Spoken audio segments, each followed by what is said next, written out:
mais nous allons quand même faire quelques commentaires. Eh bien, dans le forum, je dirais qu'il y a eu une belle participation parce que même quelques heures avant le début de cette session, j'ai clôturé le forum. Les gens étaient encore là. Et peut-être vous avez vu que c'est une belle manière de pouvoir être en communication les uns les autres. Donc, c'est vrai qu'on ne peut pas le faire personnellement, c'est-à-dire en nous voyant en présence, mais je pense que c'est très beau ce que vous avez écrit. J'ai vu les commentaires et franchement, je voudrais remercier beaucoup pour cette collaboration. Eh bien, de quoi avez-vous appelé? Mais j'ai quand même souligné quelques éléments dans le forum. On a quand même, ils ont souligné l'apprentissage le plus important, le message le plus important, c'est les différents systèmes dans lesquels nous habitons, nous travaillons, les différents rôles, les différents contextes, et aussi cette vision systémique. Donc, cette approche systémique était un élément important. C'était une vision d'ensemble au lieu qu'une vision tout à fait plus simpliste. Il y a un paradigme qui est de Newton, donc ce qui nous porte un peu sur le côté scientifique, donc une approche quantique. Donc nos systèmes sont des systèmes vivants, pas des systèmes mécaniques. Et donc on a aussi appris, un peu comme leader et aussi comme donc invité. Donc, c'est-à-dire plutôt comme hôte. Donc, parfois, les gens ont souligné ce que nous ne sommes pas, c'est-à-dire nous sommes en général des hôtes, nous sommes accueillons les diversités, cet espace, de préserver un espace ouvert, sûr ou en sécurité, où les personnes peuvent s'épanouir, peuvent vivre et grandir. Eh bien aussi, les conversations qui nous offrent de la vie, donc qui sont génératrices de vie. Eh bien, il y a toute transformation linguistique. Si vous voulez quand même changer la réalité, il faut changer aussi le mode de communication. On a aussi parlé de donner responsabilité, d'acquérir de la responsabilité pour en fait sortir le côté, si vous voulez, de direction que nous possédons de manière naturelle. Et puis le passage d'un système mécanique vers un système naturel. Et on a aussi parlé de toute une série de rôles, par exemple, être sage-femme dans ce monde. Effectivement, c'est les questions politiquement incorrectes. C'est ça, c'était quand même assez surprenant. Et il y en a plusieurs qui ont souligné le mot incorrect. Et comment souvent on est obligé de se référer et d'utiliser ce genre de questions. Eh bien, un autre aspect qui est tout aussi intéressant, c'est les uns et les autres ont souligné ce qu'un leader n'est pas. Donc, ce n'est pas du tout un pompier qui va éteindre les feux, les incendies à droite et à gauche. Et donc, en fait, ce n'est pas non plus quelqu'un qui va boucher des trous, non? Donc, ce n'est pas un bouche-trou. Donc, c'est ni un bouche-trou, ni un pompier. Cela dit, on va maintenant se mettre un peu en contact, relier un peu, donc donner un peu la suite au module 1, donc nous rapporter au premier module. Et Piluca va nous présenter maintenant le deuxième. Merci beaucoup. J'aimerais partager avec vous mon écran. Vous la voyez là? Est-ce que vous pouvez juste me dire si vous la voyez? Oui, oui, oui, on la voit bien. Merci.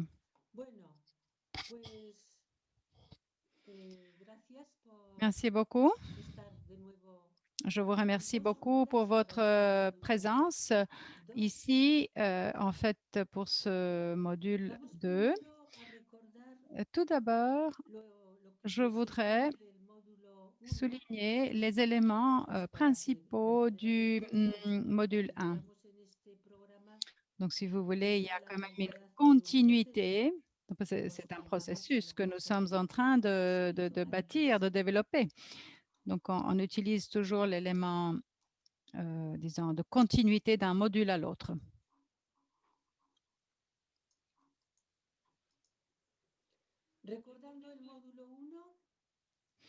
Bien, en se souvenant du module 1, peut-être l'élément essentiel se trouve ici, sur l'écran, vous le voyez.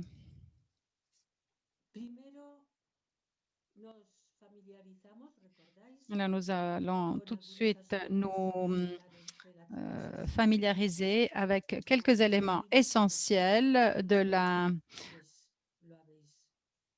l'activité, disons, de direction. Ce sont des éléments que peut-être vous connaissiez.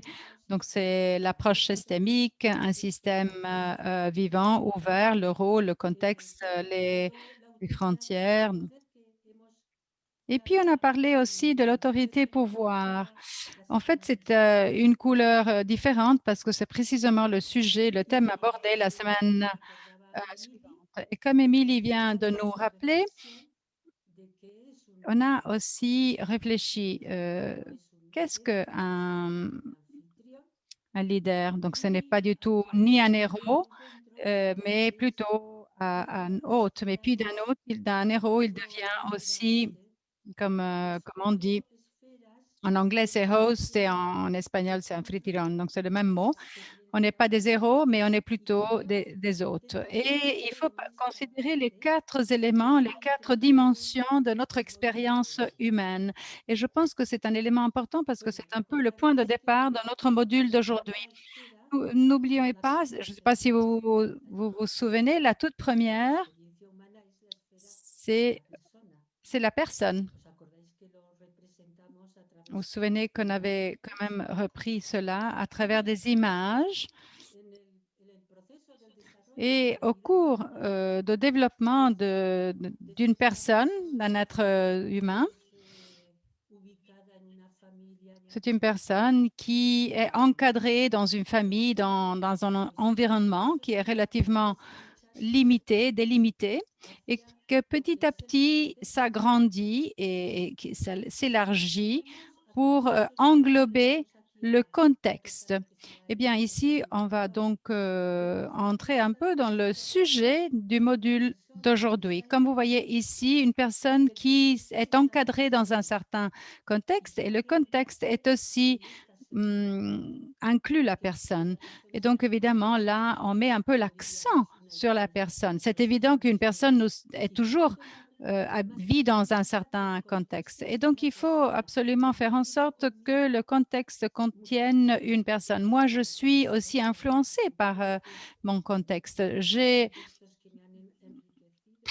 Il y a beaucoup de contextes dans lesquels j'ai vécu et qui m'ont enrichi au cours de ma vie. Donc, il y a quand même une interaction entre la personne et le contexte. Donc, il y a un passage. Un autre élément de l'expérience humaine sont les systèmes, les différentes organisations, l'école, l'hôpital, l'église, politique, etc. Et là aussi, nous pouvons voir comment ce graphique nous montre que on n'est pas du tout isolé. Donc, si vous voulez, le contexte est parfaitement intégré avec la vie d'une personne. Donc, la personne fait partie d'un système, mais le système est aussi partie de la personne. Donc, c'est mutuel, c'est une relation bidirectionnelle et mutuelle. Donc, si vous voulez, le contexte fait partie du système également. Si nous sommes en train de réfléchir à ce qui se passe dans nos congrégations sont des systèmes, si vous voulez.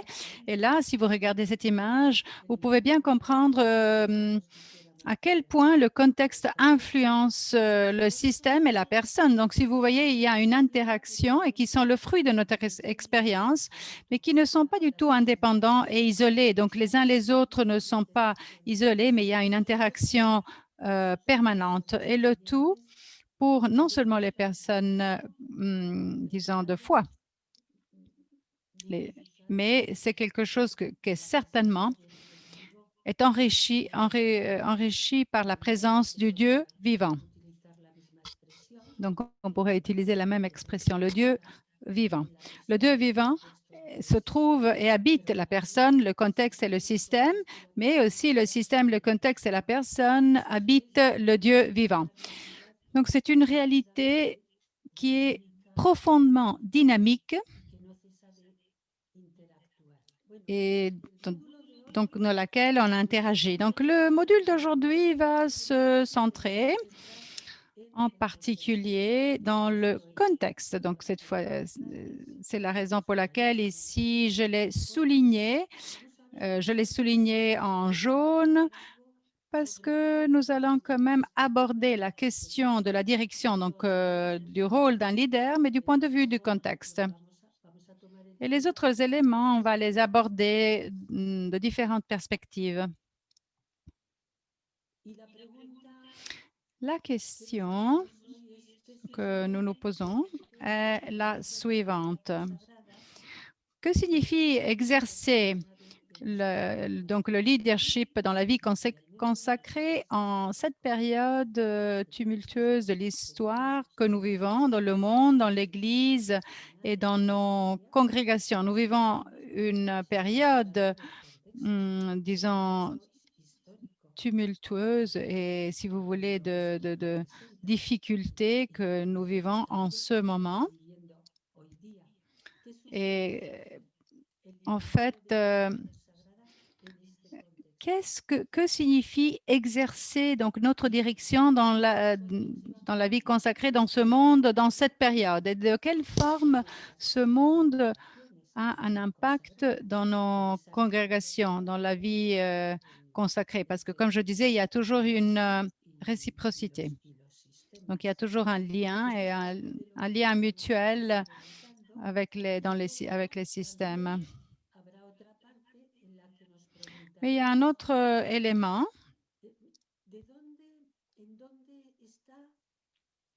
qui est en fait le suivant. Où est la source?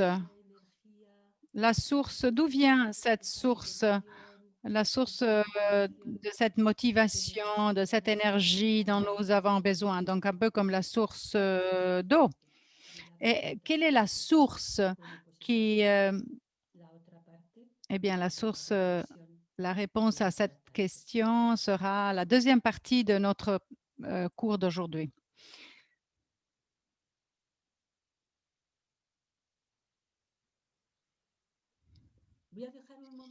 Eh bien, je laisserai une minute de silence pour vous permettre de contempler en silence, que certainement nous a affectés, nous a impactés quand nous l'avons vu à la télévision au mois de mars.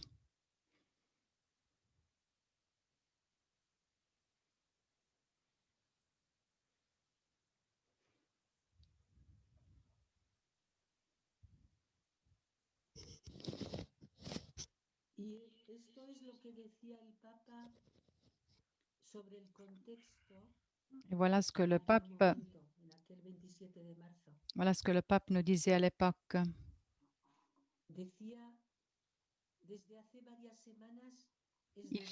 Il fait nuit depuis plusieurs semaines maintenant. Une obscurité dense s'est emparée de nos places, de nos rues et de nos villes. Elle a pris le dessus sur nos vies, remplissant tout d'un silence assourdissant et d'un vide angoissant qui arrête tout sur son passage. On le sent dans l'air, on le remarque dans le geste des gens. Leurs regards les trahissent. Nous nous sentons effrayés et perdus.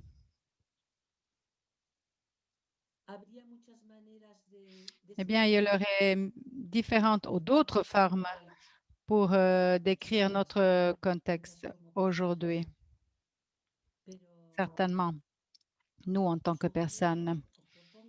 Mais je propose plutôt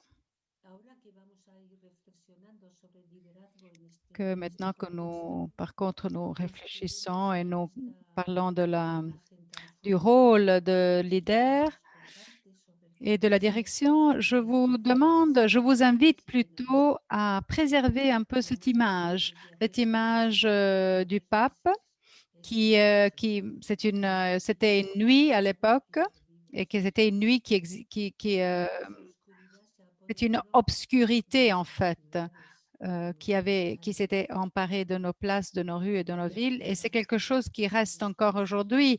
Et cela a produit une angoisse qui était qu'on pouvait percevoir dans l'air, dans les gestes, dans les regards des gens.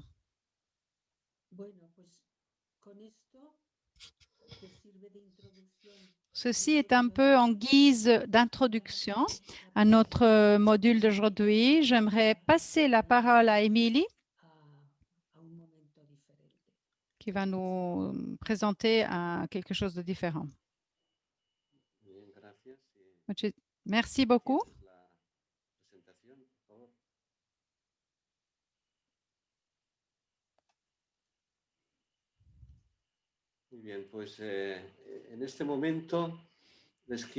Eh bien, en ce moment, j'aimerais bien vous inviter d'abord à une minute de prière individuelle. Un des noms de Dieu dans l'Ancien Testament, Shekinah. Shekinah signifie présence, la présence de Dieu, ou bien Dieu est présence. Alors, si Dieu est présence, cela signifie que il est ici, avec nous, présent, où nous sommes, où que ce soit, est une présence qui nous embrasse et nous entoure, un peu comme l'enfant dans les bras de sa mère, mais qui en fait touche la mère, mais sans voir son visage. Nous sommes une présence de la présence, de ce qui est présent. Ce qui n'a pas besoin de beaucoup de mots pour l'exprimer. Dieu est présence. Le problème, c'est que souvent, nous ne sommes pas présents. Donc, je vous invite plutôt de le rendre présent ici et maintenant. Donc, s'asseoir de manière confortable dans nos sièges, de nous détendre, nous laisser un peu détendre dans le dos, les épaules. Il ne faut rien écrire et rien faire. La seule chose, c'est de vous mettre devant, donc dans la présence de ce qui est présent, de ce qui est la présence. Et donc, pour pouvoir rester présent, je vous demande tout simplement, vu que nous restons ici bien assis confortablement, de prendre conscience de notre respiration.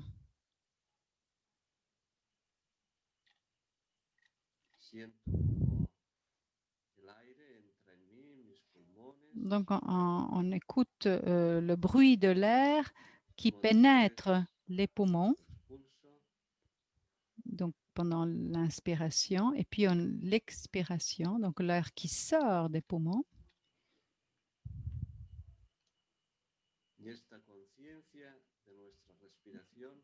On prend conscience de notre respiration qui nous mène au moment présent, ici et maintenant, où le Seigneur.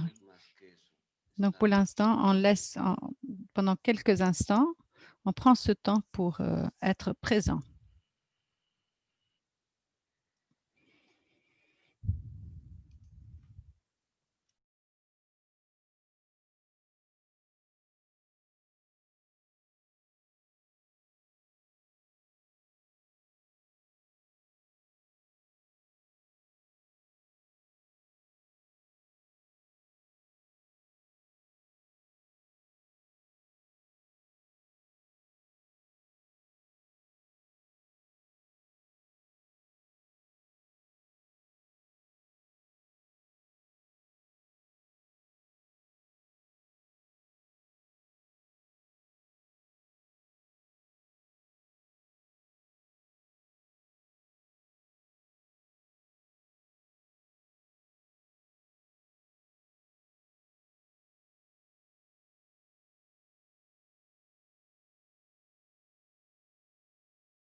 Bien, pues gracias por este momento de Merci comunión íntima pour ce moment de los communion mares, los qui océanos, los dépasse infinitos kilómetros que nos les separan. océans, la mer, les milliers de kilomètres qui nous séparent. Nous nous sentons en communion les uns les autres.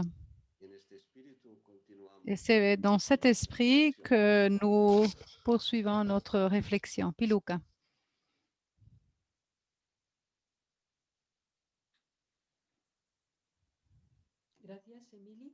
Merci beaucoup, Émilie. Donc, je reprends les images du PowerPoint.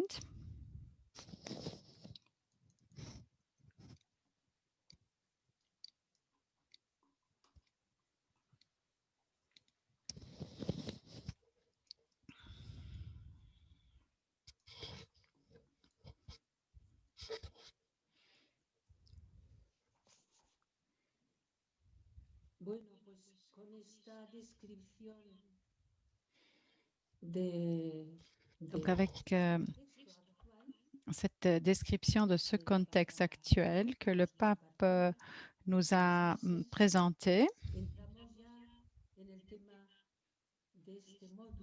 nous allons quand même maintenant aborder le thème de ce module. Et donc là, je fais référence à Margaret Wheatley qui nous dit, en fait, je peux imaginer une tâche plus importante que de choisir consciemment qui nous voulons être comme dirigeants, comme leaders pour cette période, pour ce contexte. Nous voilà. Donc, pour travailler dans cette tâche qui est en fait celle de nous aider de manière consciente et surtout comprendre qui devons-nous être comme dirigeants pour ce temps, pour cette période.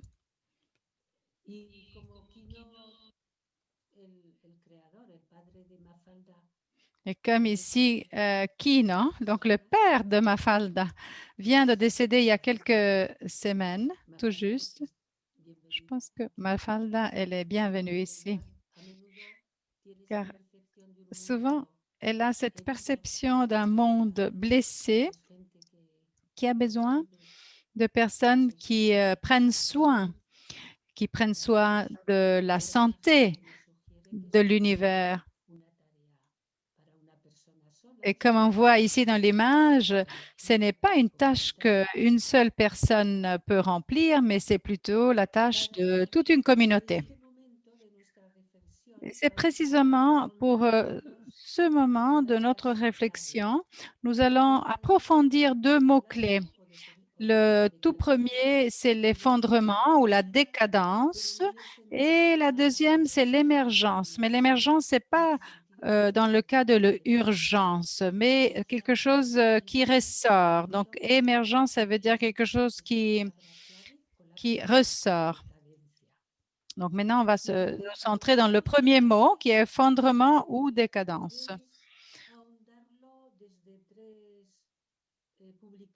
Donc là, vous pouvez le faire à partir de 3 publications, 3 livres que je vous suggère.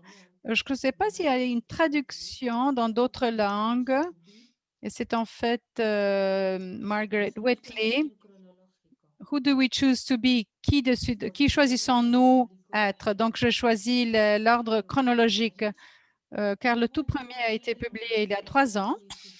Et puis un autre qui est Chrétienté et Justice, donc c'est CG, donc qui existe, donc c'est les jésuites. Des cahiers, c'est un cahier qui existe en anglais, en catalan et en espagnol, bien évidemment. C'est les vulnérables, donc le soin comme horizon politique. Et puis le troisième, c'est la toute récente dernière encyclique du pape, Fratelli Tutti. Ces 3 publications, d'une manière ou de l'autre, abordent la la question, le thème de la décadence, de l'effondrement, effondrement ou décadence d'une civilisation. Disons que chacun a sa manière, avec des petites différences, mais avec beaucoup de points en commun. Margaret Whitley nous parle plutôt de l'époque de la décadence. Et le cahier des jésuites, par contre, nous parle un peu de la décadence, l'effondrement de la mondialisation.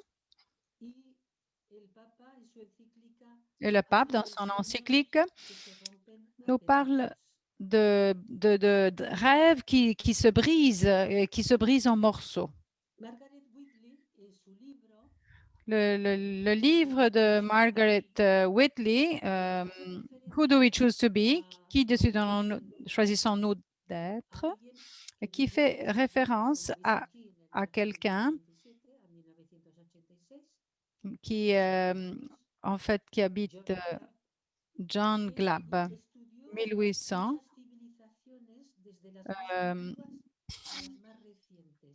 En fait, c'est lui qui a étudié au cours de 2 siècles et demi toute une série de civilisations différentes qui avaient beaucoup de différences, mais qui avaient un modèle commun, qui était le modèle de la durabilité des empires. Ce qu'ils appelaient, lui, il appelait empire, en disant que chaque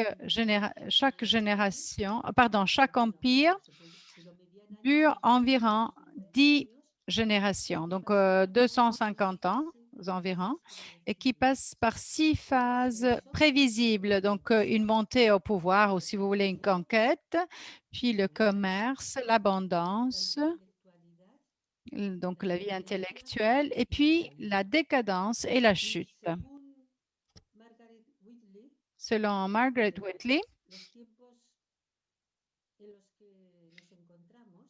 elle considère que notre période actuelle reflète beaucoup d'éléments de la décadence qui a caractérisé les autres civilisations qui, entre-temps, ont disparu. J'ai en particulier repris si vous voulez, une explication qui correspond beaucoup à notre monde actuel. Je l'ai extrait du livre de Margaret Whitley qui nous parle un peu de la décadence, de l'effondrement. Et ce qu'elle nous dit, c'est que la richesse et le pouvoir ont conduit à des comportements mesquins et négatifs et à des niveaux élevés de frivolité. C'est ce qu'elle nous dit. Une culture de célébrité aime les athlètes, les acteurs et les chanteurs. Ce qui est vraiment surprenant, car dans les civilisations les plus anciennes de notre monde, en général, représentent une caractéristique constante, parce que les civilisations aujourd'hui vivent une période d'effondrement, de décadence, mais il y a, si vous voulez, les acteurs, les chanteurs, les hommes de sport, en fait, sont des véritables vedettes, des célébrités. Et c'est quelque chose de surprenant de notre époque. Je ne sais pas si vous l'avez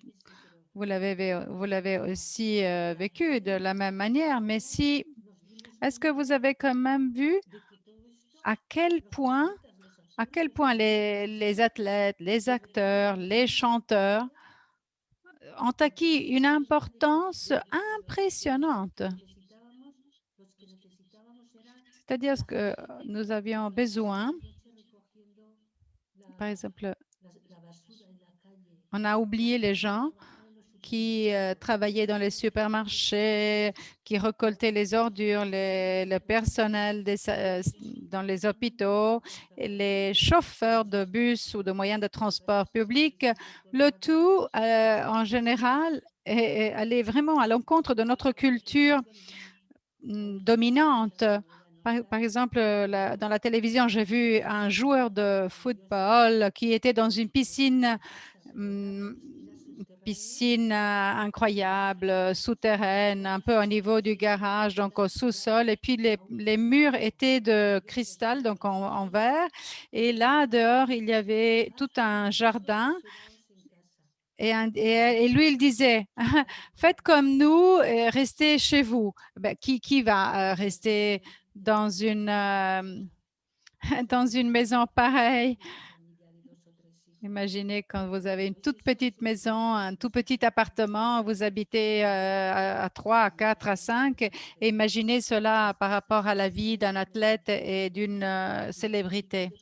Mais en fait, si vous voulez, les événements, le sport ont complètement oublié quelles sont les limites. Donc, ils ont perdu toute contrainte morale, les devoirs, insistant sur leurs droits et qu'ils se croient complètement imperméables et ils pensent qu'ils vont gouverner pour toujours.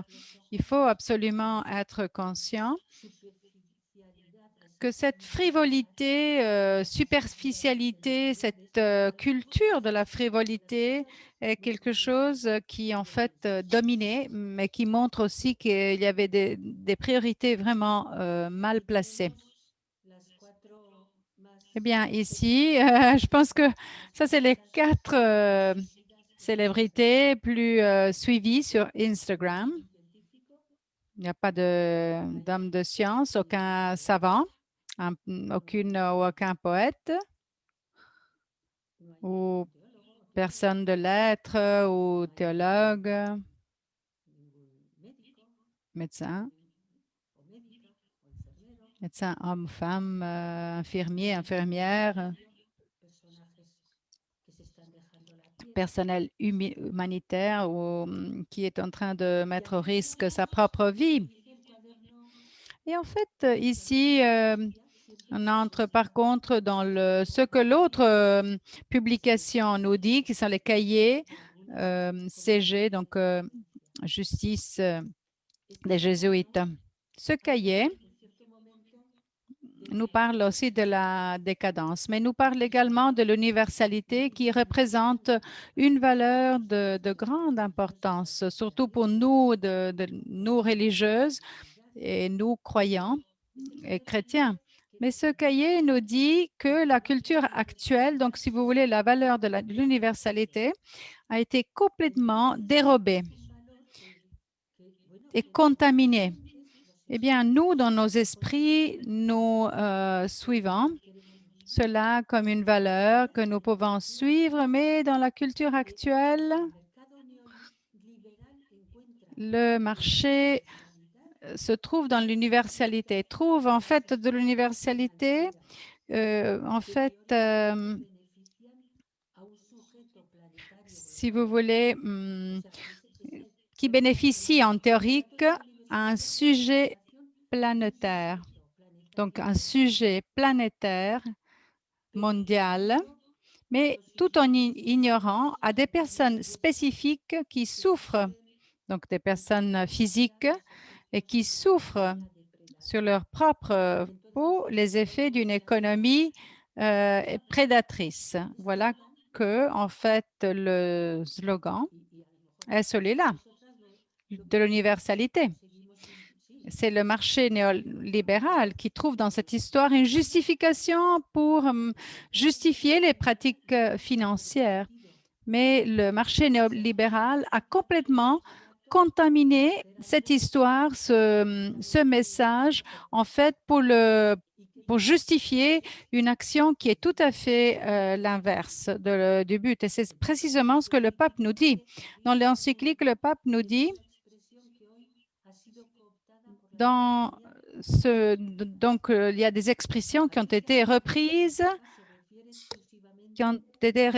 par le marché néolibéral. Quand on dit s'ouvrir au monde, signifie s'ouvrir aux autres, s'ouvrir aux pauvres. Mais l'ouverture sur le monde est une expression qui a été aujourd'hui reprise par l'économie et la finance. Donc, elle se réfère exclusivement à l'ouverture aux intérêts étrangers, à la liberté des puissances économiques de pouvoir investir sans entrave ni complication.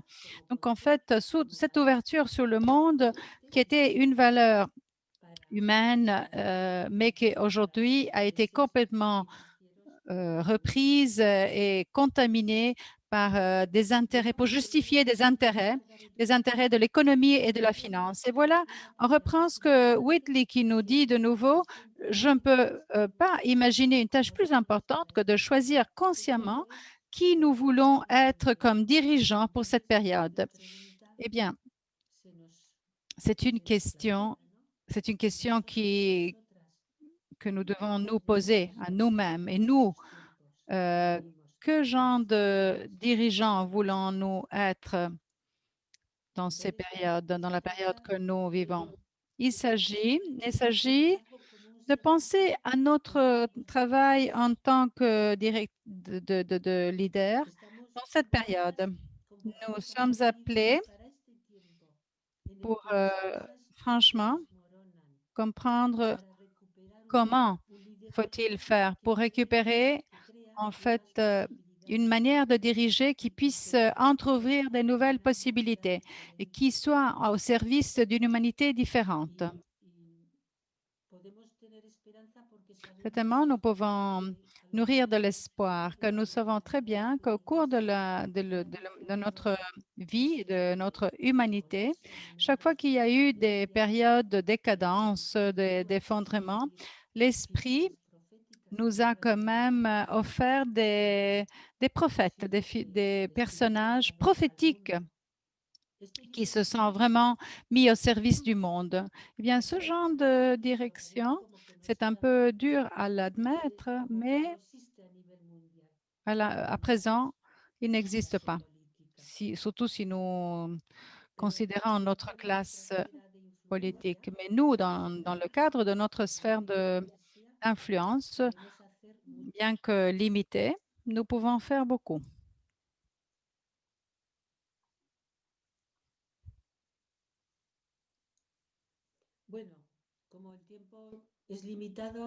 Et comme je n'ai pas beaucoup de temps, il faut que je passe à au prochain mot-clé, qui est émergence. Donc, comme je disais, quelque chose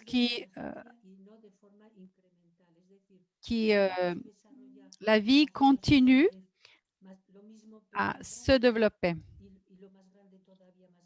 et à se développer, à grandir. Mais c'est quelque chose, par contre, la vie, donc ce qui émerge, qui surgit de la réalité,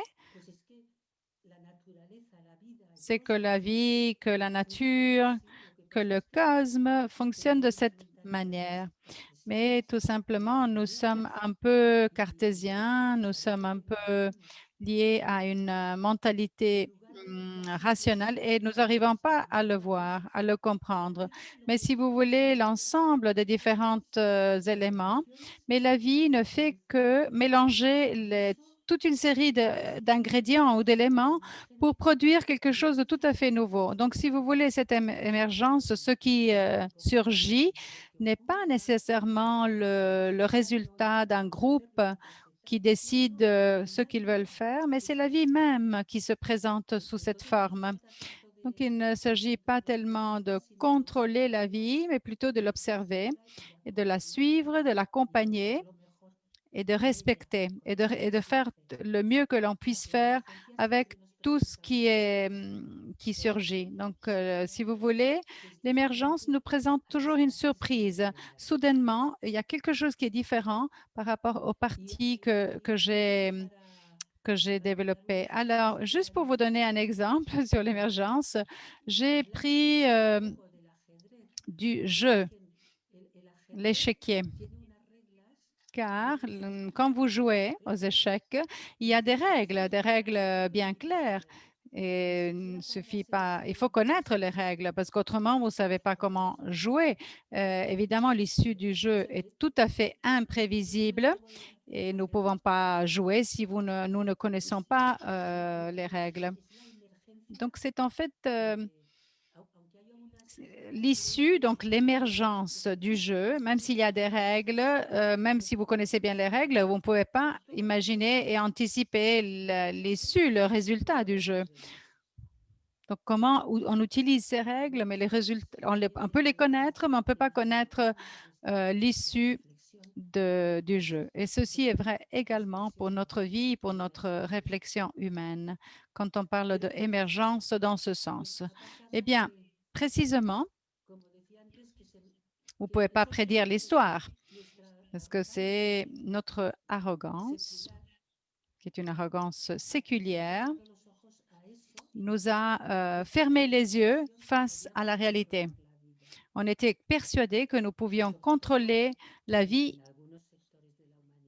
tout en particulier dans certains domaines de notre humanité, comme il y a 3 siècles en Occident, il y a des groupes qui ont été persuadés qu'ils pouvaient contrôler la nature à leur gré. Et c'est précisément, on a eu l'idée que le monde était comme une montre et que Dieu était l'horloger et nous, tout petits, mais si vous voulez, un peu comme une vision mécanique de la vie. Ça, c'est une œuvre d'art. Si vous voulez, ce sont les organismes des planètes, en fait, dans le monde solaire, donc si vous voulez.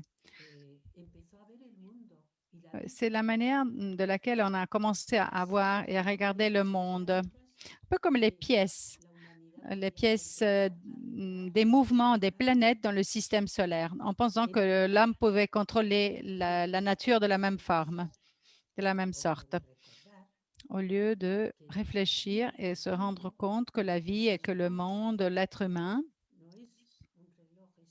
ne sont pas comme une montre, mais plutôt un microcosme ou un écosystème. Voilà, ça c'est l'écosystème ici, c'est l'estuaire de la fleuve de l'Amazonie. Donc, c'est de là qu'on dégage toute une vision. C'est-à-dire, si vous regardez le monde, la vie, comme si le monde était une montre, même si c'est une montre, disons, très sophistiquée, cela reflète l'image que vous avez de la vie, de l'homme, de votre congrégation, mais aussi Dieu. Parce que je pense que pendant des siècles, enfin des années, Dieu a été un peu comme l'horloger du monde, l'horloge du monde. Et ça, c'est en fait l'organisation comme une structure. Et si vous voulez, dans ce paradigme, on peut quand même reconnaître notre congrégation comme structure. Et en fait, par contre, le tout se reflète dans la personne, dans le monde, la vie, l'organisation et Dieu. Mais ce genre d'approche nous offre une nouvelle compréhension de la congrégation, mais pas tellement comme une structure, mais comme un processus. Je sais, faut-il encore réflexionner? Je ne sais pas s'il faut réfléchir.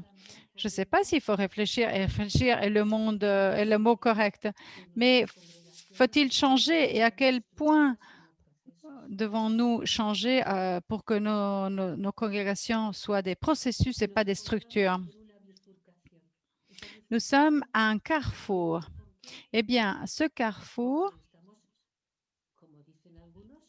comme nous disent, nous sommes dans une époque, nous trouvons dans une période, un paradigme qui est ancien, qui est en train de s'effondrer. Et il y a un nouveau paradigme qui va émerger, mais qui va surgir, mais que nous ne connaissons pas encore. Nous savons très bien qu'il y aura certainement un nouveau paradigme, mais nous ne le connaissons pas encore. Donc, nous sommes, nous, nos congrégations, notre vie, la vie sacrée et la vie consacrée, pardon, nous sommes tous confrontés, nous sommes tous à un carrefour. Nous essayons de stabiliser les systèmes vieillissants face à cette réalité en décadence ou qui s'effondre. Et nous essayons également d'accompagner ce qui va surgir, qui va émerger. Et nous sommes, sommes en train de créer des nouveaux systèmes. Donc, nous le laissons surgir, nous allons l'accompagner et que nous essayons d'offrir cette dimension humaine, spirituelle, mystique, évangélique. Mais en même temps, un autre rôle en tant que leader, nous devons construire des ponts pour cette transition. C'est la transition. Transition vers quoi? On ne connaît pas encore l'avenir, on ne peut pas l'anticiper. Essayer de l'accompagner, les groupes, les congrégations, pour vivre ce moment. Parfois, nous produit beaucoup d'anxiété. Mais où mettons-nous nos énergies? Où allons-nous le mettre? Dans des systèmes qui ont vieilli, vieillissants, ou bien pour accompagner la naissance ou l'émergence de quelque chose de nouveau? Disons que je ne peux pas imaginer rien de plus important que d'essayer de comprendre que voulons-nous être en tant que leader pour pouvoir franchement, on n'a pas d'autre tâche plus importante que de choisir consciemment qui nous voulons être comme dirigeants pour cette période. Et donc, nous devons choisir où participer. Il faut faire en sorte que l'ancien, qui va certainement s'effondrer, il faudra décider, est-ce que nous allons mettre nos ressources pour récupérer, pour sauver ce qui s'effondre, ce qui est en décadence, ou plutôt nous allons diriger notre effort, nos ressources vers ce qui va émerger. Donc, est-ce que je vais donner abri à l'ancien ou plutôt je vais essayer de choisir et d'attendre l'émergence de la nouveauté? C'est-à-dire, nous, en tant que religieuses, nous devons établir des critères, nous devons accompagner. Donc, je pense qu'avec cela, je suis arrivée à la fin de ma présentation.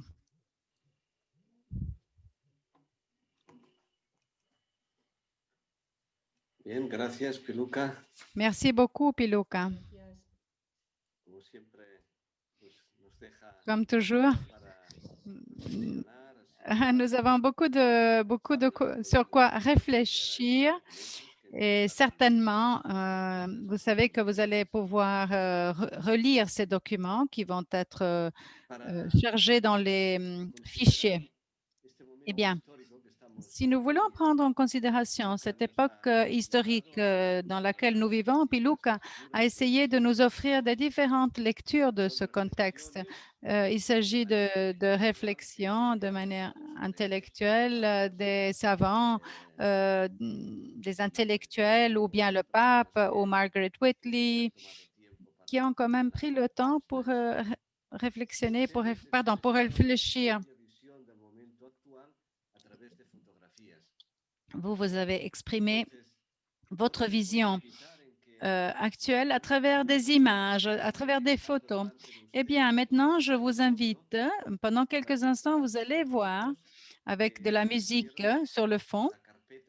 Je vais vous montrer les images que vous m'avez envoyées. Donc, je vous invite maintenant à vous détendre et limiter à observer, donc à contempler. Il ne faut pas tellement réfléchir quelle est la signification, quel est le message. Non, non.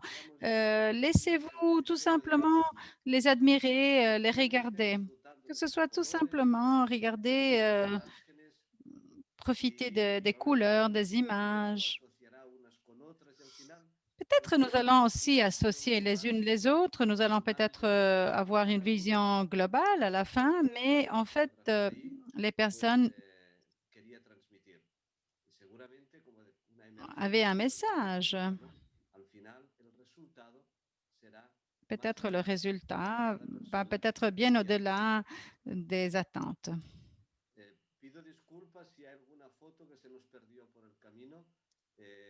Je m'excuse si jamais j'ai perdu l'une ou l'autre photo. Peut-être j'essayais de récupérer toutes les photos, même les photos en Word, en PDF. J'essayais de les récupérer, de les convertir, mais il est aussi possible que j'en ai perdu quelques-unes.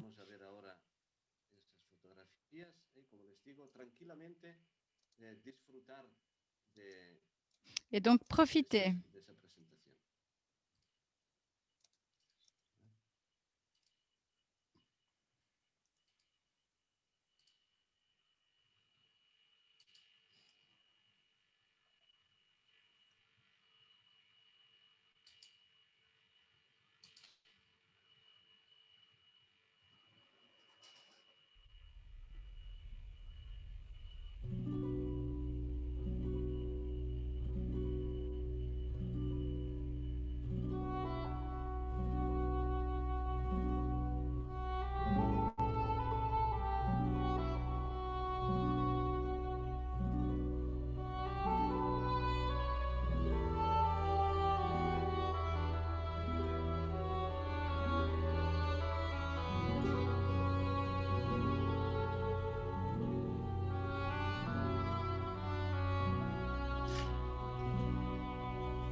Bien, pues esta fue la aportación que hicieron ustedes. Donc, ceci, c'est votre contribution.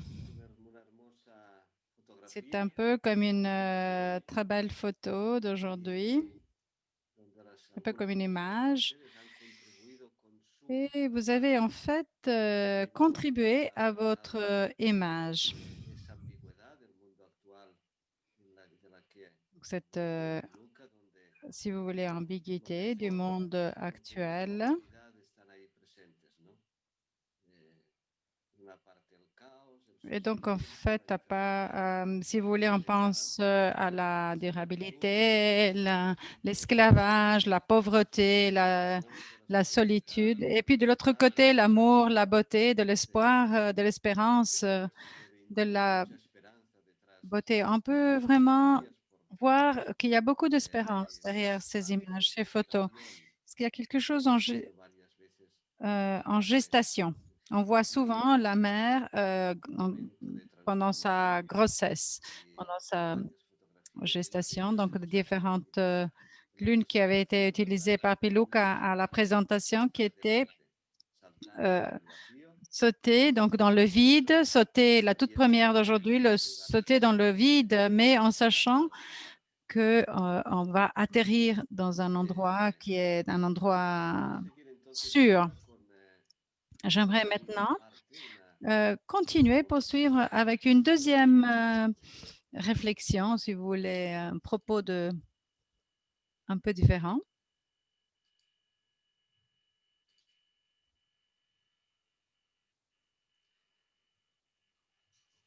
de alguna manera, pues es siempre nos complementamos Nous essayons lo que toujours de presenta nous Pilar intégrer. con lo que presento yo, ¿no? Donc, notre Eh, présentation, la présentation de Una Piluca par fotografía rapport à la mienne.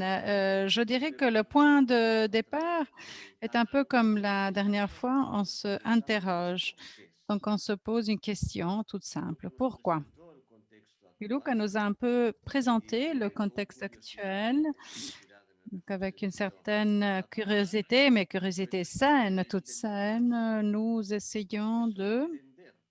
de comprendre. La curiosidad significa Comprendre. que en lugar de reaccionar ante algo, Donc, la primero curiosité buscar signifie que siempre que face alguna vez tengo curiosidad, à pues quelque busco chose, j'essaye por de ejemplo, comprendre. Donc, face à un si estoy événement, discutiendo fuertemente y una persona nous parlons, nous discutons. Donc, me gusta, me personne intriga devient buscar nerveuse, elle m'insulte, elle me dit qué gros normal que mots. ocurra. Lo normal Qu'est-ce que qui, ocurra es que yo reaccione qu'est-ce qui va y ese passer? Moi, mismo je vais acto réagir, ainsi para que mí moi puede ser aussi, perjudicial.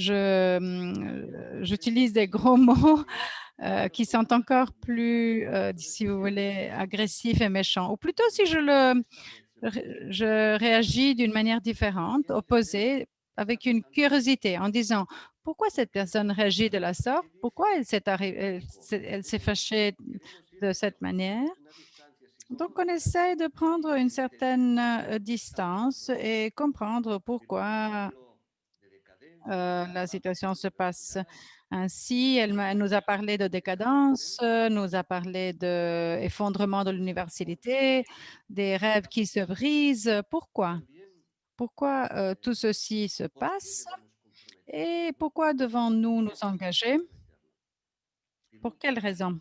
hizo honor a mi Piluca falda y a la traemos de nuevo, ¿no? aussi célébrer Mafalda. Voilà, Mafalda de nouveau. Elle nous dit que Es el mundo, si es el mundo el que lo on se cambia dépêche pas à realmente. changer le monde, c'est le monde qui va nous changer à nous. Eso es por lo que debemos Donc, c'est la raison comprometernos. pour laquelle nous devons nous Margaret engager. Whitley decía, no puedo ver momento más En interesante fait, Margaret en la historia Whitley que el de disait, hoy, c'est le moment le porque plus ahora que vivimos requiere spécial pour respuestas urgentes être, disons, des leaders. Et je y trouve que le monde actuel ocurre el cambio demande climático, à des questions qui sont des necesita ser questions capaces de saber urgentes. que hay Eh que bien, reaccionar le changement ante la climatique nous a montré situación. aussi qu'il y a Eso es lo certaines que ressources qui vont interpretamos que está s'épuiser pasando d'ici peu. Et donc, il faut como intervenir, il faut agir rapidement. Donc, une autre Shaman. manière, c'est en fait Shaman, ahí aparece al final de la Otto diapositiva, Scharmen.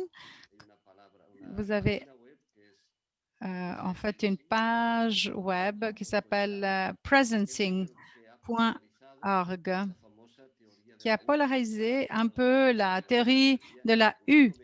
Nous allons quand même faire référence. Et pourquoi ceci est un outil intéressant? Parce que cela nous permet d'interpréter la réalité, mais c'est aussi pour un processus de transformation. Donc, ceci nous aide à identifier, à connaître la réalité. Et quel est le critère d'interprétation? Quelle est la lecture qu'il nous offre, l'interprétation?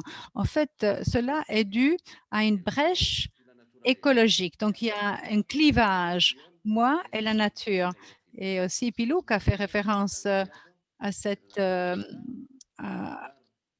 à ce clivage écologique. Donc, au lieu de vivre et de vivre avec notre nature, avec notre terme, notre maison commune, comme le pape l'a dénommé, mais nous sommes en train, par contre, de l'exploiter. Et notre forme d'exploiter a produit, a provoqué des phénomènes qui sont tout à fait imprévisibles. Nous sommes en train de vivre cette période de décadence, donc la distance entre les riches et les pauvres s'est agrandie davantage. Pelouk a parlé de ce joueur de football, de sa piscine. Bien, vous connaissez très bien le statut économique. Les pauvres sont devenus davantage plus pauvres, mais les riches sont devenus plus riches.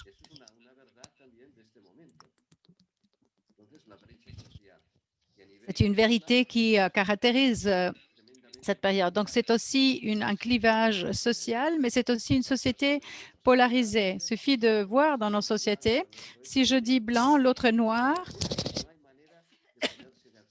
et aussi, disons, toujours des opposés, toujours des personnes qui sont opposées les uns les autres, on n'arrive pas à trouver un compromis.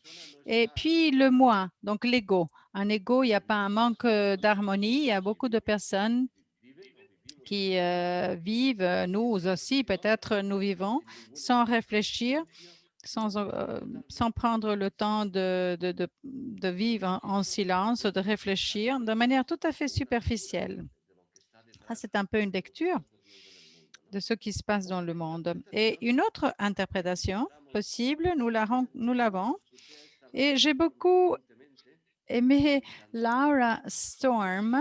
J'ai beaucoup aimé ceci. Je l'écoutais parce qu'elle parle d'une forme de direction de régénération. C'est le rapport qu'elle a avec l'environnement, avec la nature.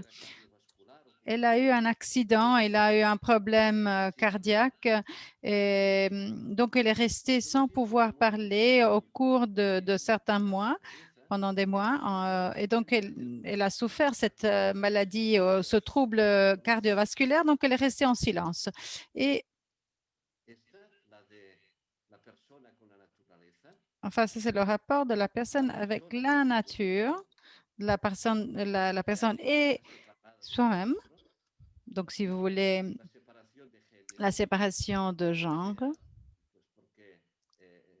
donc si vous voulez la division entre les hommes et les femmes, parce que les hommes en général ont plus de pouvoir, plus de possibilités dans les sociétés, et aussi parce que les dimensions, disons, les dimensions de l'homme et de la femme, dans chacun dans l'autre. Donc, il y a une petite présence mutuelle. Et puis là, c'est le cerveau, donc les deux côtés du cerveau. Au cours des siècles, se sont agrandis. Un s'est agrandi plus par rapport à l'autre. Et ça, c'est le moment de pouvoir produire une forme de direction qui va nous régénérer, donc régénérateur. Là, nous avons en fait la pointe du glacier, de l'iceberg. Nous voyons que la pointe, mais ce qui est la partie la plus importante est en dessous. Et donc, c'est tous ces phénomènes et aussi donc la partie émergée est beaucoup plus petite par rapport à ce qui est en dessous de l'eau.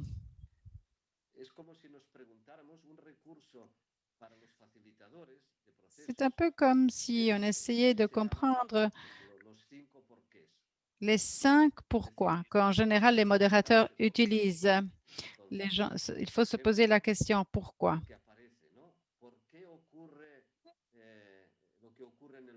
Alors, pourquoi se passe ce qui se passe dans le monde? Quelle est la raison? Et on voit les clivages, par exemple. Pourquoi y a-t-il des clivages dans le monde? Donc, on continue à se poser la question 5 fois mm, et puis à la fin, on arrive en fait à une réponse. Donc, c'est aussi la raison pour laquelle les choses se produisent, se reproduisent. Il y a un élément catholique, dans le monde catholique, on parle par exemple du péché, le péché qui se reproduit chaque fois. Parce que il y a des structures qui finissent par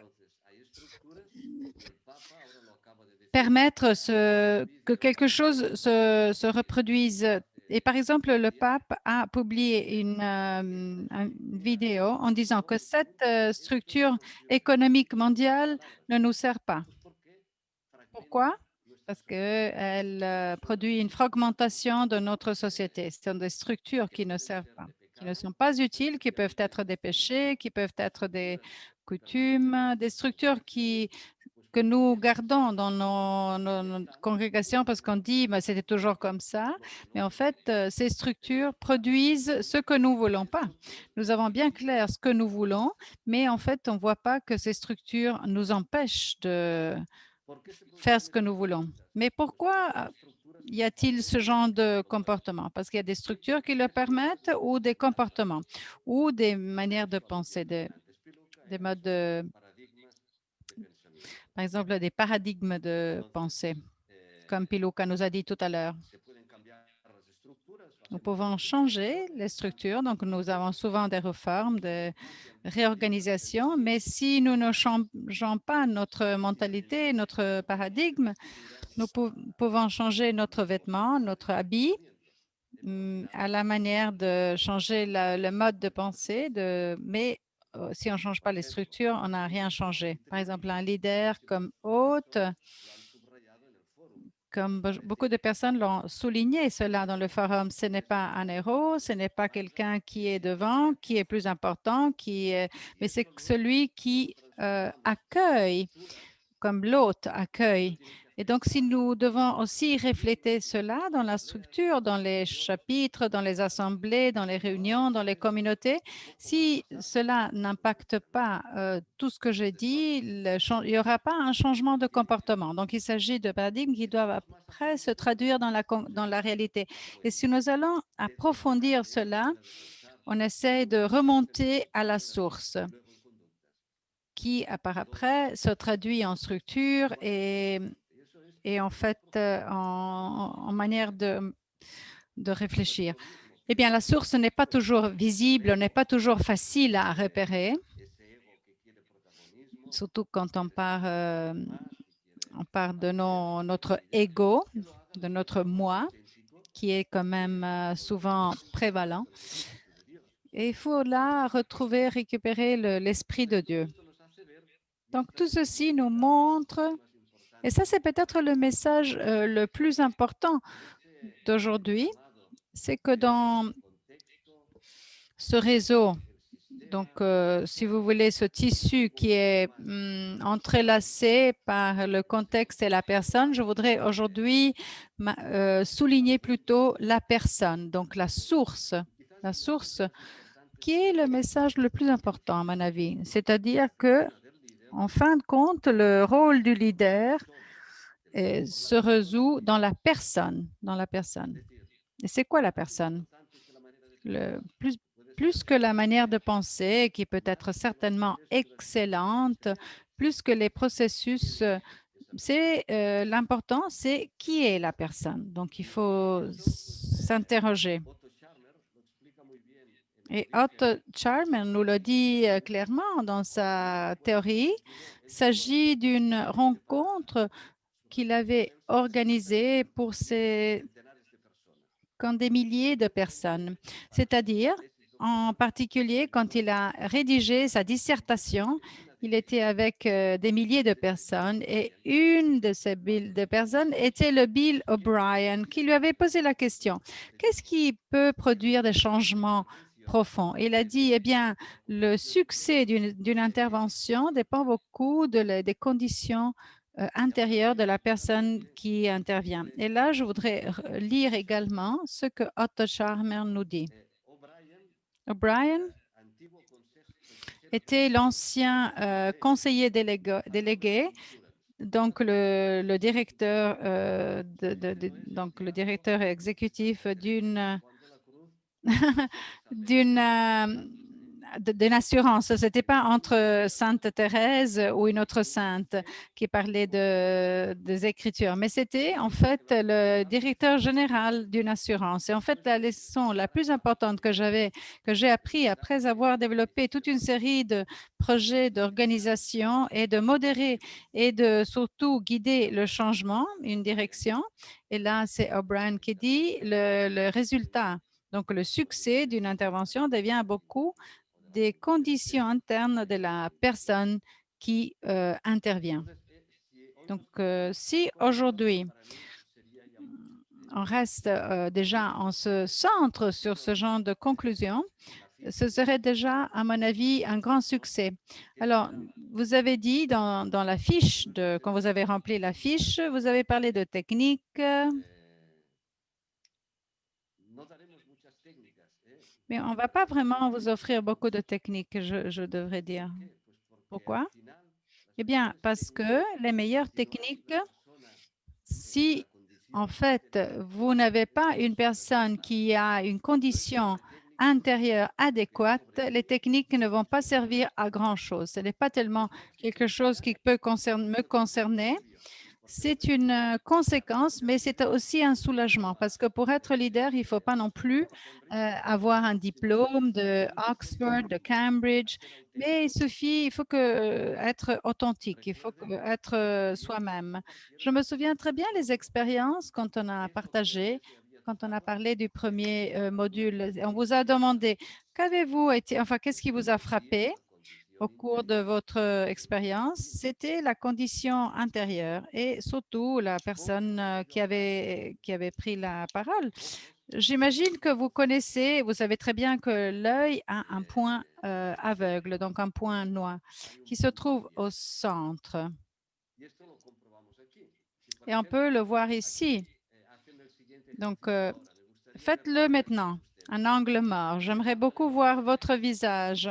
Alors, essayez de regarder dans un petit trou, un œil à la fois. Et alors, vous allez voir qu'il y a un point où vous ne voyez plus l'homme. Donc, ça veut dire ça, correspond à votre angle mort. Donc, il faut faire attention parce que vous risquez de tomber si vous marchez de la sorte. Otto Charmer nous dit également, il y a un autre angle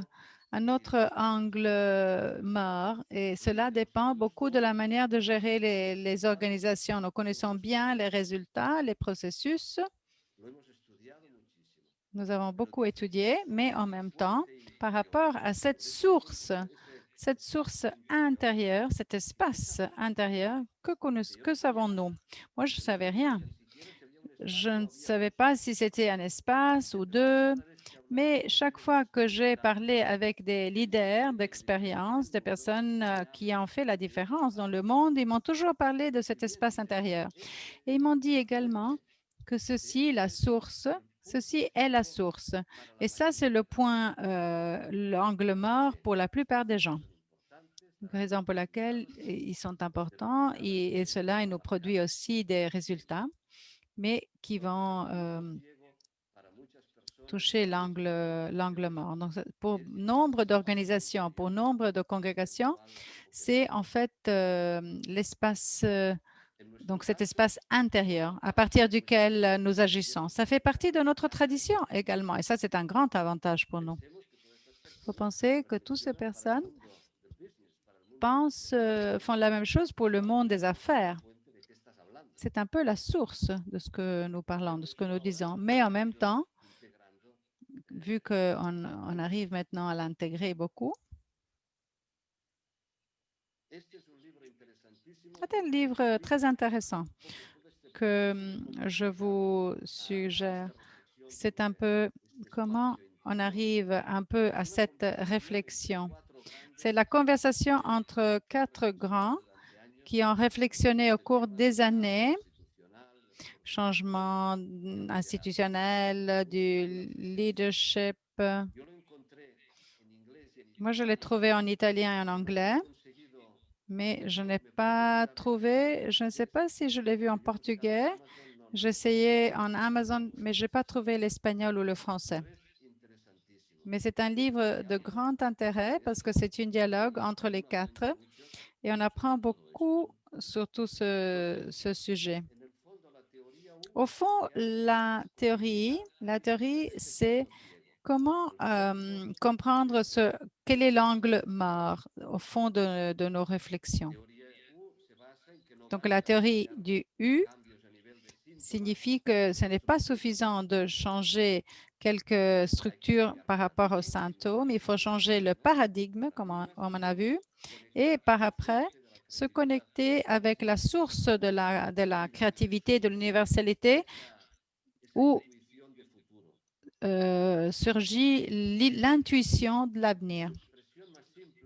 Dans son expression la plus simple, ça c'est la théorie U, c'est-à-dire il faut approfondir la réflexion, mais pas seulement de voir, mais de sentir également. Observer, observer, observer. Arriver à être une seule chose avec le monde. Donc, il faut sentir le monde, non pas seulement le voir. Et au lieu d'agir, il faut passer un peu par cet espace intérieur. Donc, c'est-à-dire, il faut laisser émerger la connaissance, donc la connaissance intérieure. Et ça, c'est le point, l'angle mort, ce que j'appelle l'angle mort. Et en anglais, ça s'appelle presencing, parce que dans le mot presencing, donc présence, c'est un mot tout à fait nouveau. J'ai vu qu'en espagnol, parfois, ils utilisent un mot presenciamiento, mais je pense que par contre, en espagnol, on peut utiliser deux verbes, donc presenciar, être présent, ou bien pressentir, donc anticiper l'avenir, ce qui nous permet également d'agir d'une manière relativement, disons, active. Donc, c'est-à-dire pressentir, en français, ce serait avec deux S, pressentir. En fait, le point de référence, ce serait apprendre à partir de l'avenir qui est en train d'émerger, donc de surgir. Eh bien, c'est tout simple ici. Ici, c'est un peu plus développé, mais c'est-à-dire au lieu d'éliminer le passé, ou plutôt répéter toujours les mêmes, on peut essayer d'ouvrir notre esprit, écouter avec un cœur ouvert, avec compassion, et puis arriver à ce point le plus profond, avec le courage d'entrer dans cet espace qui est une présence pleine. Il s'agit à partir de ce point, à partir de ce moment-là, de pouvoir arriver à imaginer ce qui peut être différent et aussi développer ce qui est nouveau. Mais malheureusement, ça c'est le cercle vertueux. Donc il y a aussi un cercle vicieux, un cercle négatif qui fait tout à fait l'inverse, qui commence par abandonner, par décharger le passé pour le éliminer, donc nier la réalité avec toute une série de préjudices en niant la réalité. Par exemple, il y a tout un groupe qui disent que le Covid n'existe pas, que le racisme n'existe pas. Donc, nier qu'il n'y a pas de clivage entre les riches et les pauvres, parce que c'est les pauvres c'est la faute des pauvres s'ils sont pauvres. Donc, on ferme notre cœur qui reste insensible.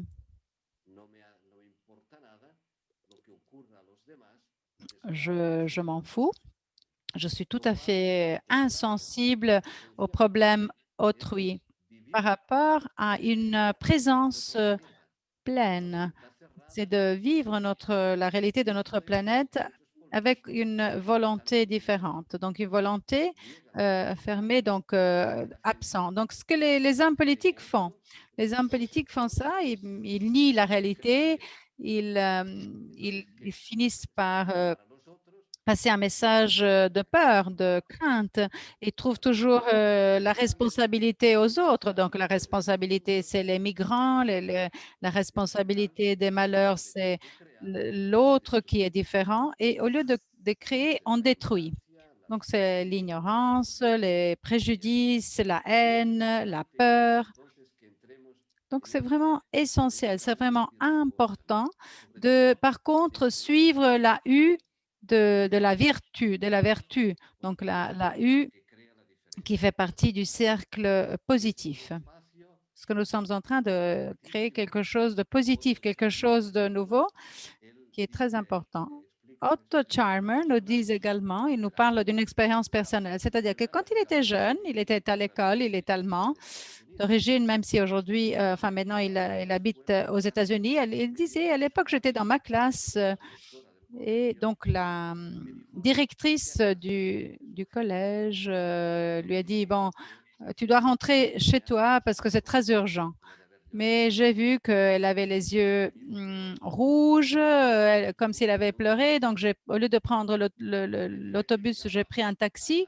J'avais peur, mais elle ne m'avait rien dit. Et au fur et à mesure que m'approchais de la maison, j'ai vu qu'il y avait toute une foule. Et quand je me suis arrivée à côté, près de chez moi, j'ai découvert que la maison de ma famille, une maison ancienne qui avait plus d'un siècle, plusieurs générations avaient vécu, était en décombre. Elle était brûlée. Donc, il n'y avait que de la fumée et des cendres qui restaient de la maison.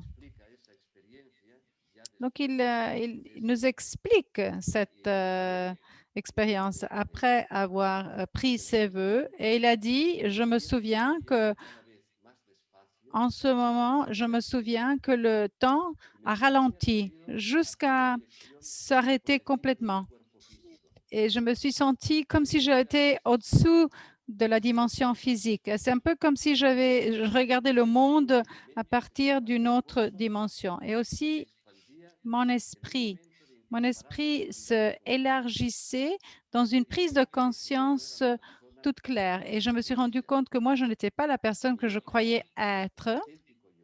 Donc, le moi, véritable moi, n'était pas lié aux éléments matériels qui avaient brûlé dans l'incendie, dans le feu. Et je me suis rendu compte que le moi tout authentique, était encore vivant et qui était la personne qui était là dans ce rôle d'observateur. Et moi, j'étais le plus vivant, le plus éveillé et le plus présent par rapport à l'autre moi.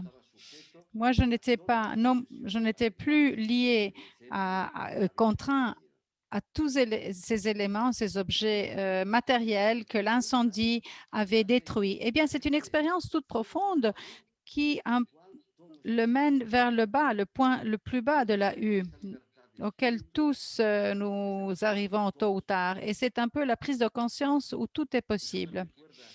Et cela me souvient aussi, une fois, on m'avait raconté que le père Kolbe, qui était le supérieur général,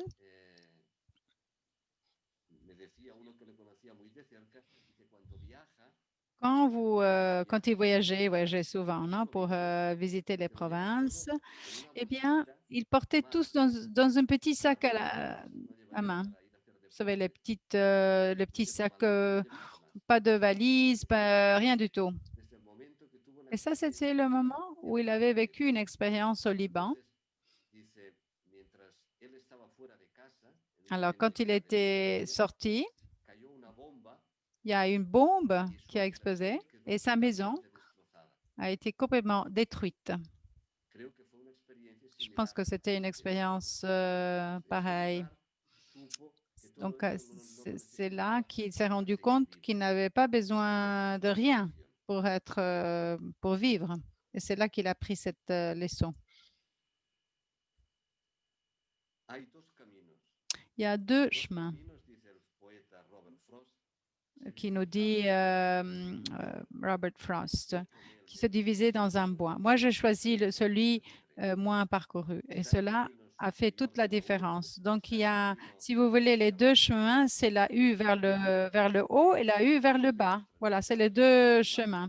Il y en a un qui est plus difficile, qui est moins parcouru que l'autre. Il y a des difficultés, évidemment. Ce n'est pas quelque chose qui sont faciles parce que vous l'écrivez dans un cahier, ça ne veut pas dire que c'est facile à mettre en pratique. Donc, si on pense de pouvoir trouver des solutions faciles, eh bien, ce n'est pas ça la solution. Mais il faut quand même entreprendre ce chemin. Et il y a des difficultés aussi que nous allons devoir aborder.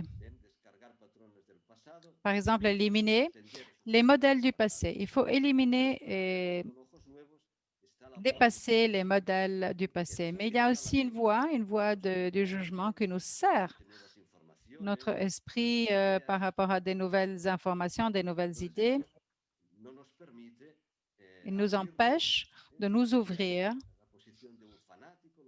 Ça, c'est un peu comme les fanatiques, les extrémistes. Donc, c'est une manière de juger le monde, mais sans accepter autre opinion. Et puis, il y a la voie cynique. Donc, c'est le cœur qui se ferme là. C'est le cœur qui se serre par rapport aux intentions, à ce que les autres font. Donc, c'est tout à fait inutile. C'est quelque chose, ça va à l'encontre de l'histoire et il faut avoir confiance en soi-même. Et puis, il y a la voie de la peur, de la crainte qui nous bloque un peu. Elle ferme toute possibilité, nous paralyse, nous paralyse.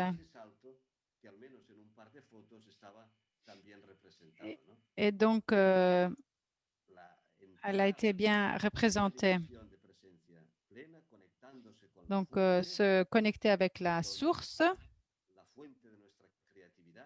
Donc, quelle est la source de notre créativité et que nous devons laisser aller. Donc, nous allons pouvoir laisser aller, mais surtout donner la place à ce qui est nouveau et agir. C'est un peu comme une forme de dialogue.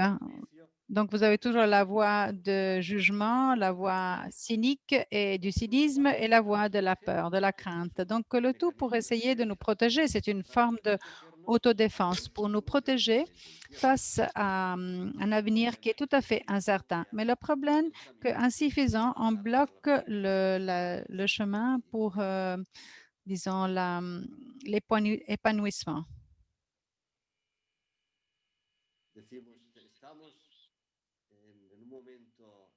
Nous vivons maintenant une période historique de division, les brèches. Il s'agit de bien contrôler cet angle mort. Et souvent, nous ignorons l'un ou l'autre. Comment pouvons-nous, disons, comment pouvons-nous faire cela? D'abord le moi et puis les autres. Je pense que les ressources qui nous sont offertes par notre foi permettent un chemin d'intégration. Comme vous voyez ici, vous avez vu les brèches qui étaient séparées à gauche. Donc, tout est fermé. Donc, l'homme par rapport à la nature, les genres. Et là, à droite, c'est par contre bien intégré. Donc, le genre, la personne, la nature et le cerveau. Aujourd'hui, nous pouvons développer un âge ou une époque de régénération, de régénérateur. Et là, je voudrais quand même faire référence à notre tradition, au mot spiritualité qui me paraît un mot clé. Quand je vous dis spiritualité, quelle est votre première pensée?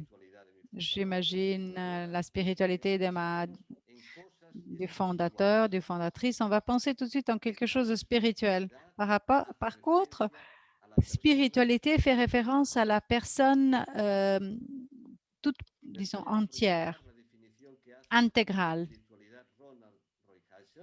Ronald Rohrheisel, qui est un oblate des États-Unis et que je trouve que c'est une magnifique définition. La spiritualité, c'est par rapport à ce que nous faisons avec le feu qui nous habite, comment on canalise notre éros, notre passion. Cette passion, cette force vitale, cette énergie qui habite nous-mêmes, c'est ce il définit Eros. Comment pouvons-nous canaliser le feu? Donc, si nous arrivons à le canaliser, les disciplines, les traditions et les coutumes que nous pouvons choisir pour notre vie peut nous conduire vers une plus grande intégration ou désintégration dans nos corps, de nos esprits et de nos âmes. Donc, ou plutôt à une plus grande intégration ou désintégration de la manière avec laquelle nous sommes en rapport avec Dieu, avec les autres et avec le cosmos. Il nous parle précisément de cette rupture. Souvent, nous sommes séparés de notre corps, esprit, avec le monde, avec Dieu. Mais si nous voulons le présenter de manière graphique, nous avons le feu là-haut, le feu qui habite tout être humain. Donc, ce monde est un don du Seigneur, donc un don divin. Eh bien, les disciplines et les coutumes que nous choisissons pour notre vie vont faire la différence. Et ça, c'est l'angle mort. Donc, c'est à partir d'où que je vais choisir, agir.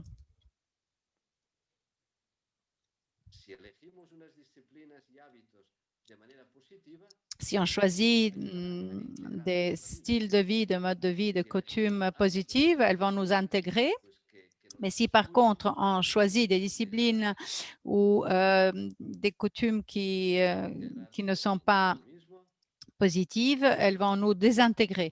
Donc, nous intégrer positivement avec nous-mêmes, avec Dieu, avec les autres, avec le monde, le cosmique. C'est une très belle définition de spiritualité parce que ce n'est pas seulement l'esprit, c'est la personne de manière intégrale par rapport à elle-même et par rapport à tout le reste, à la source. Et ça, c'est vraiment fondamental. Donc, des coutumes, des disciplines que nous choisissons pour nos vies. Parce que ceci va nous tracer, disons, un chemin d'intégration ou de désintégration. Roy Heiser nous parle de 4 éléments qui ne sont pas négociables. Alors, le premier, c'est la prière. Et je pense que dans ce cas, en particulier, donc la prière, la prière contemplative, l'action, donc la contemplation, quoi que ce soit la définition que l'on trouve, je trouve qu'elle est fondamentale comme discipline et comme coutume, parce que dans notre monde qui est désintégré et qui est tout à fait superficiel dans lequel nous vivons, ceci nous aide à pénétrer et à entreprendre ce chemin, surtout dans la partie la plus basse de la U. Donc, j'aimerais vous inviter à considérer de prendre au sérieux quel est le lieu ou quel est le rôle de la prière, de la contemplation, du silence dans votre vie, comme on a fait au début, c'est-à-dire ne pas remplir la prière avec beaucoup de mots, le silence. Et donc, à partir de ce silence, que ce soit l'esprit qui nous parle, la source de toute la création. Donc, quel est l'espace? Quelle est la place que je donne à cela chaque jour pour le silence, pour la contemplation et le manque de paroles. Donc, comme au lieu de dire à l'hémisphère gauche de notre cerveau, tais-toi et laisse l'esprit nous parler et que l'on puisse contempler en silence. Moi, je pense que c'est quelque chose que tout le monde est en train de découvrir, même dans le monde des affaires. Ils ont découvert que les personnes apprennent beaucoup quand ils font la méditation. Et donc, ils ont maintenant décidé de promouvoir la méditation. Il paraît qu'il y a un livre d'un groupe de direction de Google. Google concerne la recherche. Le titre, c'est Cherche dans toi-même, à l'intérieur de toi-même. Et c'est un directeur de Google, un dirigeant de Google qui a écrit ce livre parce que parmi ses employeurs et les employés, il encourage à la méditation. Nous, on parle de méditation active ou passive, mais quoi que ce soit la définition, elle fait partie de la tradition religieuse depuis des siècles. Là, vous voyez des enfants au nord de la Thaïlande, en Birmanie, qui le font de manière tout à fait naturelle, de prier en silence. Et nous aussi, nous le faisons dans nos écoles, à partir des tout petits, comme un moment d'intériorité et de pouvoir atteindre ce petit point que nous n'allons pas pouvoir voilà, c'est des gentils enfants tout petits qui font un moment de méditation. Je ne sais pas si c'est 1 minute. Je pense que pour des tout petits comme ça, 1 minute ou 2, c'est déjà beaucoup, mais ils arrivent à contempler. Donc voilà, tout cela, de nouveau, c'est la question. La question est toujours la même. Le feu qui m'habite, qu'est-ce que je fais? Quelles sont les disciplines que j'acquiers pour ma vie? Est-ce que je suis prête à suivre en fait ce qui habite mon âme? Parce que le feu me demande d'approfondir. Est-ce que je suis prête à accepter ce dialogue avec mon âme? Est-ce que je suis disposée à payer le prix pour cela? Car cette dimension de contemplation est la grâce, un théologien que nous parlait de la grâce qui a prix, à bon marché ou très cher. Il y a une grâce qui est bon marché et une grâce chère. Donc, la grâce de valeur, la grâce, c'est une tradition, une habitude que je dois acquérir pour moi. Et pour conclure, je voudrais le faire à travers une histoire qui est de Washington Irving, qui est un écrivain américain qui a écrit Rip Van Winkle, qui est un conte. Je ne vais pas vous lire toute l'histoire, mais c'est quelqu'un qui a eu beaucoup de malheur, qui n'était pas content chez lui. Et donc, il a commencé à boire. Et puis, un jour, comme il est allé dans un bar, il a bu beaucoup de bières, différentes bières. Et quand il a commencé à être un peu ivre, donc il a pensé, je vais me reposer. Et là, vous avez l'image à gauche. Il s'est endormi. Et quand il s'est réveillé, il a eu beaucoup de problèmes. Il avait, il avait dormi pendant 20 ans. Et au cours de ces 20 ans, il y a eu la révolution des États-Unis. Le roi n'était pas George III, mais il y avait déjà un président aux États-Unis, Washington. Et en fait, il a eu des problèmes parce qu'il ne savait pas vraiment qu'est-ce qui se passait. Luther King fait référence à cette histoire, un des propos les plus connus, où il dit « Ce qui m'a frappé le plus dans l'histoire de Rip Van Winkle n'est pas seulement le fait qu'il a dormi pendant 20 ans, mais plutôt qu'il a dormi au cours d'une révolution. Et pendant qu'il était là, dans la montagne, en dormant, il y a eu une révolution qui a changé, disons, le cours de l'histoire. Et en ronflant, il dormait. Il a dormi au cours d'une révolution. Et un des gros problèmes de notre vie, c'est qu'il y a trop de gens qui sont en train de vivre une période de grand changement social, mais qui n'arrivent pas à saisir les nouvelles attitudes, les nouvelles réponses mentales que les nouvelles situations exigent. Ils finissent par dormir au cours d'une révolution. Je crois que nous avons essayé de faire, Piluca et moi-même, de partager avec vous aujourd'hui, c'était de nous encourager mutuellement, ne pas dormir au cours de cette révolution que nous vivons. C'est un peu la fin d'une époque, c'est la naissance, l'émergence d'une nouvelle époque. Et nous vous invitons à ne pas vous endormir comme Rip Van Winkle, mais plutôt d'être des protagonistes actifs. Et donc, les textes que vous allez trouver est une belle page de Margaret Whaley, dans laquelle on souligne que nous n'avons pas besoin d'autres hommes d'affaires, mais d'hommes de savants et de leaders. Nous n'avons pas besoin ni de l'un de l'autre, mais des leaders, des qui sont capables de produire le changement dont nous avons besoin. Et puis, un autre groupe, c'est des Indiens des États-Unis, c'est une forme de prophétie et qui dit ce qui suit.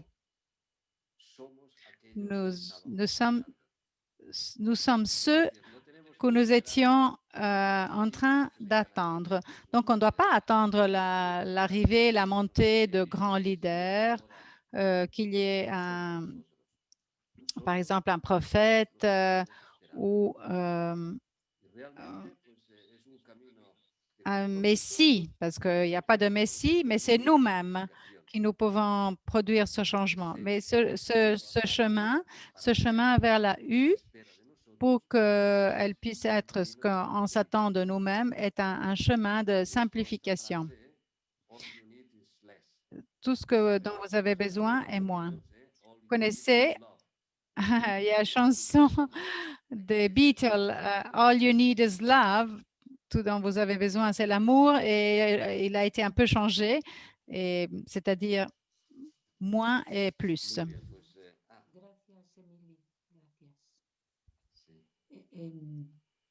Vamos a tomar unos minutos para que ustedes... Alors, on va maintenant prendre juste quelques instants pour vous exprimer dans le chat, parce qu'on se rend compte que depuis le début, on n'a pas eu un moment pour vous permettre de vous exprimer et de dire quelque chose. Donc, nous allons maintenant prendre quelques minutes pour permettre cela. Et n'oubliez pas que nous allons commencer avec une question et que nous avons essayé de vous offrir des réponses. Et en fait,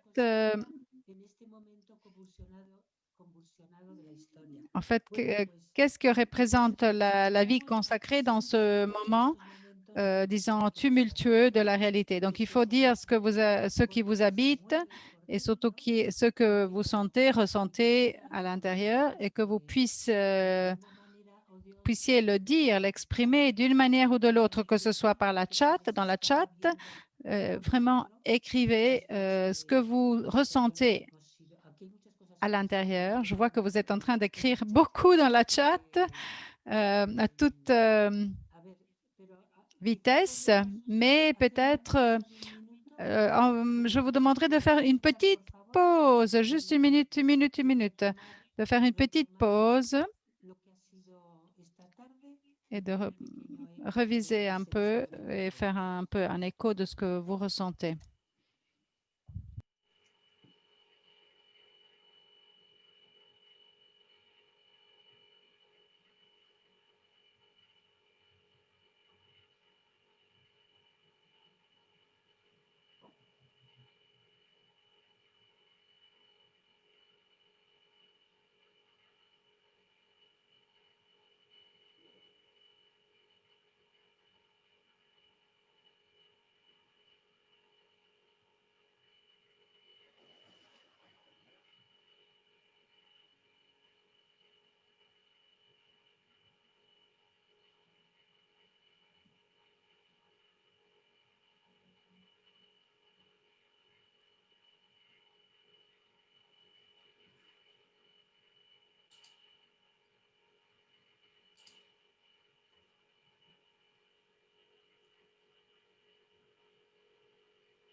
Luca, quizás recordamos un poco lo que Sí. quisiéramos para el próximo módulo, On ¿sí? va peut-être réviser ce qu'on s'attend pour le prochain module. Eh bien, si peut-être au cours de ces 3 minutes qui nous restent, nous aimerions également partager avec vous, dans le forum. Je vais vous l'indiquer.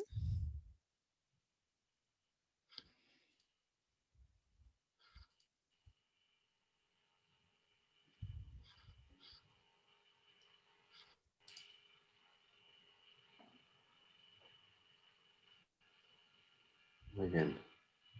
Y Luca, están viendo lo del fórum y todo eso, ¿verdad? Sí, sí. Sí. Muy bien. Pues yo Vous le estoy voyez en bien, non? Oui. Par rapport à la page, c'est USG Roma, donc Rome mais avec A.org. Là, vous avez le lien qui se trouve dans la partie qui bouge. Forum 1, Forum 2, les images. Donc, nous allons laisser aussi les photos que vous avez chargées.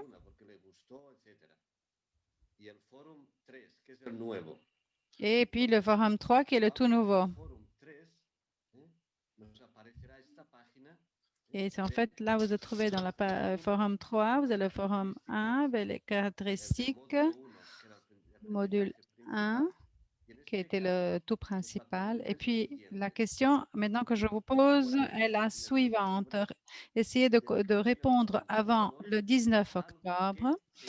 Et quelque chose qui vous a touché en particulier. Écrivez quelque chose qui vous interpelle et qui vous touche.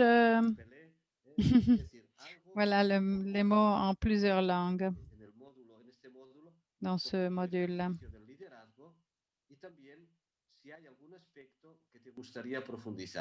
Et que s'il y a quelque chose que vous aimeriez approfondir.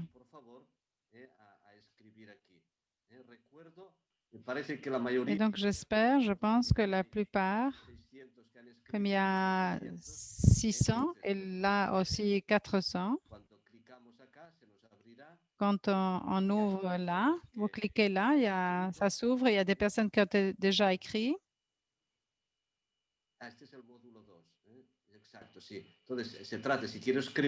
Donc, si vous voulez écrire, vous allez Start a new topic, donc lancer une nouvelle page. Là, je peux mettre mon nom et je peux aussi mettre mon message et puis j'envoie le tout. Donc là, si on va à Documents, là-haut, là, je peux ouvrir ce Google Drive. Vous avez les différentes langues, l'espagnol, l'anglais, le français, l'italien et vous avez aussi les photos, la vidéo d'aujourd'hui dans chaque langue. Nous avons les modules dans les différentes langues. Ça, c'est le module 1 et dans chacun de ces modules. Voilà, ça, c'était celui de l'espagnol. Vous avez module 1 et 2. Vous avez les présentations d'aujourd'hui. Donc, c'est le document auquel on fait référence et un document que Piluca a présenté dans cela. Eh bien, avec cela dit, je pense que c'est tout à fait clair. S'il y a quelque chose qui ne fonctionne pas, eh bien, n'hésitez pas. Il faut avoir un peu de patience parce que comme vous envoyez des messages à la WISG, ils ont tellement de choses à pouvoir suivre que ça prend un peu de temps. Donc, si vous voulez l'envoyer au secrétariat de la WISG, mais la WISG a déjà trop de